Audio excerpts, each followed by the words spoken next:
2026 সালের এইচএসসি ও সমমান পরীক্ষা নিয়ে নতুন সিদ্ধান্ত নিয়েছে শিক্ষা মন্ত্রণালয়।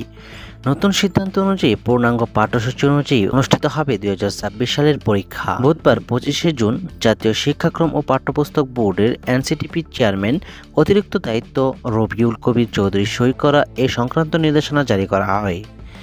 নির্দেশনায় বলা হয়েছে 2024-25 শিক্ষাবর্ষে একাদশ শ্রেণীতে ভর্তি হওয়া শিক্ষার্থীদের ক্লাস শুরু হয়েছে 2024 সালের আগস্ট মাসের দ্বিতীয় সপ্তাহে। এই শিক্ষার্থীরাই 2026 সালের থেকে জুনে অনুষ্ঠেয় এইচএসসি আলিম ও সমমানের পরীক্ষায় অংশ নেবে। এই পরীক্ষাগুলো পূর্ণ সময় ও পূর্ণ নম্বরে এবং এনসিটিপির প্রণীত সম্পূর্ণ সিলেবাসে নেওয়া হবে।